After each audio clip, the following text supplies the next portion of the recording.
जिसकी कैजुअलिटी हुई है। तो क्या पता लगा आपको, क्या जानकारी मिली? देखिए, मुझे अधिकृत तौर पे तो ना कोचिंग सेंटर से कोई जानकारी मिली, ना प्रशासन या पुलिस की तरफ से कोई फ़ोन आया।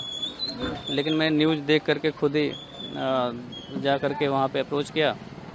तो वहाँ पहुँचने के बाद डीसीपी साहब थे मेरे ख्याल से। जब नाम पूछा उन्होंने मेरा, मैंने बच्ची का नाम बताया, तो बोले कि एक बार आप जो है आरएमएल में जाकर देख लीजिए। तो रात तकरीबन 2:30 बजे मैं यहाँ आ गया था। तो मोचरी में 3 बच्चों की डेड बॉडी रखी थी, 2 बेटियाँ थीं और 1 लड़का था। तो उससे मैंने कहा कि मैं एक बार मुझे चेहरा दिखा दो, मैं पहचान लूँ। तो बोला सर ये पुलिस केस है, हम दिखा नहीं सकते।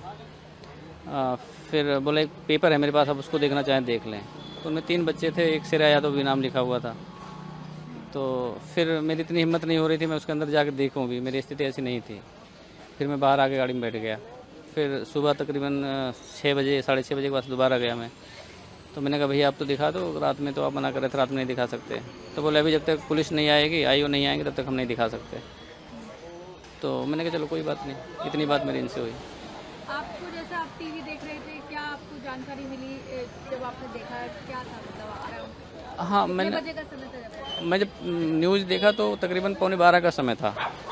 मैं खाना वाना खा के उसके बाद बैठा तो मैंने सोचा न्यूज़ देख लूँ। तो उसमें ये आ रहा था कि राव आईएएस स्टडी सर्कल के बेसमेंट में पानी भर गया है और रेस्क्यू ऑपरेशन चल रहा है और बहुत सारे बच्चे फंसे हो सकते हैं।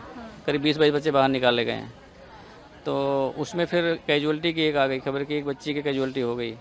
फिर मैं 5-7 मिनट बाद 2 बच्ची की कैजुअलिटी आ गई। तो चूँकि एडमिशन मैंने ही कराया था तो मुझे पता था कि उसी में है। फिर मैं मुझसे नहीं रहा गया, मैंने कहा कि अब मैं जाके देख के आता हूँ। फिर मैं रास्ते में जा कर के कोचिंग वाले को फ़ोन करा और बिटिया का फ़ोन मिला तो उसका फ़ोन बंद आ रहा था। तो कोचिंग वाले को फ़ोन मिला, एक बंद आ रहा था। एक दूसरा नंबर मैंने मिला, दूसरा मिल गया डीपी सिंह कोई हैं।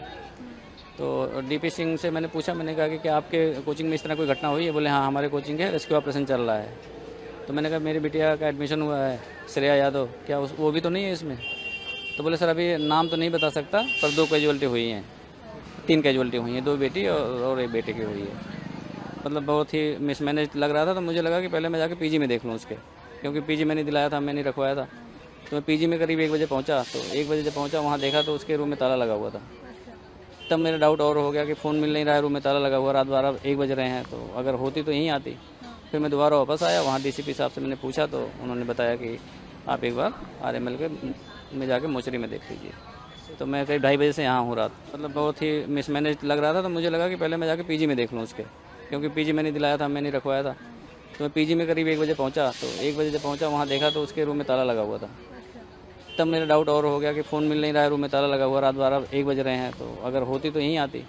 फिर मैं दोबारा वापस आया, वहाँ डीसीपी साहब से मैंने पूछा तो उन्होंने बताया कि आप एक बार आरएमएल के में जाके मोचरी में देख लीजिए। तो मैं करीब 2:30 बजे से यहाँ हूँ रात। जी, कौन सा वाला? जी, आप कहाँ से हैं? बच्ची की उम्र कितनी थी? मैं मूल रूप से अम्बेडकर नगर डिस्ट्रिक्ट है, पहले वो फैज़ाबाद अयोध्या था और अभी अम्बेडकर नगर है।